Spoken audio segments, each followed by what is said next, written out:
Bonjour et bienvenue dans la chronique de l'Odyssée numéro 45. Aujourd'hui, nous allons appeler cette chronique la nouvelle Odyssée. Pourquoi? Eh bien, d'abord parce que pour cette rentrée, nous voulons dire à tout notre fidèle réseau qui continue à nous téléphoner, nous envoyer des messages, etc., que l'Odyssée existe bel et bien, que l'Odyssée continue, même si depuis le 9 avril 2022, l'Odyssée ne s'occupe plus du cinéma municipal qui est situé rue des Francs-Bourgeois et probablement ne s'en occupera plus jamais. C'est pour autant, ce n'est pas la fin de nos activités. Bien au contraire, nous sommes un peu comme pas le Sphinx, mais Phoenix. le phénix qui renaît de ses cendres. Et donc, cendres nous sommes, cendres nous deviendrons peut-être, mais pour renaître à chaque fois. Voilà. C'est une résurrection cinéphilique, si vous préférez.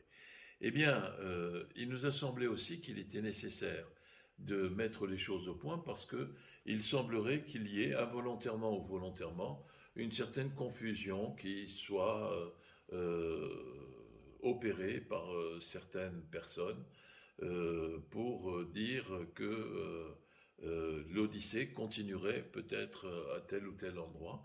Non, l'Odyssée, les rencontres cinématographiques d'Alsace, c'est-à-dire notre équipe, nous sommes propriétaires du titre l'Odyssée et nous sommes bien décidés à continuer à l'utiliser dans le cadre de collaborations cinéphiliques avec tel ou tel. Voici le programme que nous avons établi. D'ailleurs, nous avons continué nos activités dès le mois de mai 2022, notamment en prolongeant entre deux eaux avec l'Opéra national du Rhin. L'Opéra national du Rhin nous a dit qu'il préférait continuer avec l'équipe la future équipe qui s'occupera du cinéma municipal. La liberté est libre, comme disait l'autre. Et nous avons également travaillé avec l'Institut culturel italien de Strasbourg, et je l'en remercie beaucoup, pour développer une programmation intitulée Les trésors du cinéma italien. D'ailleurs, nous sommes aujourd'hui mercredi 28 septembre, et pardon, c'est la rentrée, l'automne, il commence à faire froid. Et le mardi 27 septembre, nous avons montré Senso. Cette collaboration cinéphilique, nous l'avons d'une part avec le Vox, et je tiens à remercier et à saluer les responsables du cinéma Vox, puisque voici ce que nous faisons avec eux, et que nous allons continuer à faire, jusqu'à la fin juin, puisque ça va être la saison de septembre 2022 à juin 2023. Nous faisons d'une part une programmation scolaire qui va proposer tous les mois des films pour des élèves de l'école élémentaire et les premières classes du collège, et des films pour les élèves des classes supérieures du collège et du lycée. D'autre part, donc jusqu'en juin, cette programmation, vous pourrez la consulter sur notre site cinémaodyssée.com. Mais laissez-nous 3-4 jours pour qu'il puisse être fait. Ensuite, avec le Vox, nous collaborons aussi pour une manifestation qui marche très bien. Il y a de nouveau beaucoup de monde qui vient, en général le mardi à 14 heures. Ça s'appelle Ciné-Club du temps libre. C'est une initiative en direction du public senior et d'un public transgénérationnel, c'est-à-dire que ce n'est pas exclusivement réservé à des personnes par catégorie d'âge, et que c'est animé par une magnifique personne qui est membre, heureusement pour nous, des RCA Odyssée, qui s'appelle Anne-Marie Yossif. Voilà. Et donc,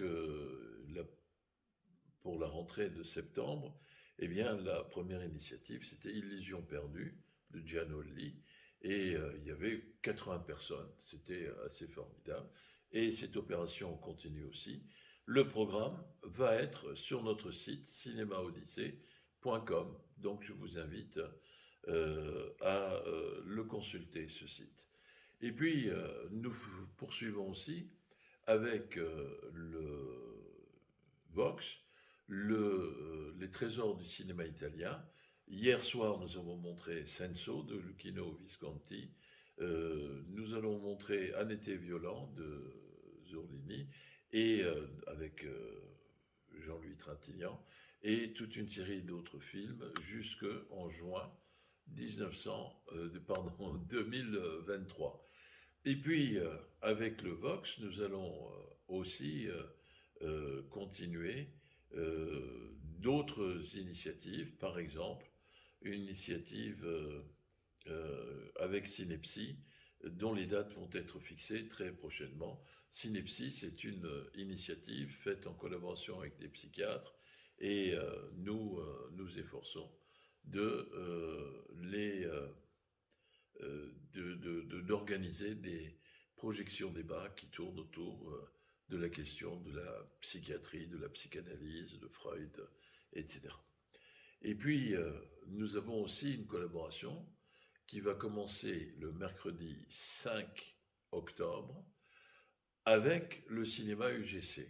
Et là aussi, nous sommes très reconnaissants et très contents. Et nous remercions la directrice formidable, Laurence Algret, de l'UGC Cinécité de Strasbourg, d'avoir accepté d'accueillir Étoiles du cinéma européen pour sa 23e édition.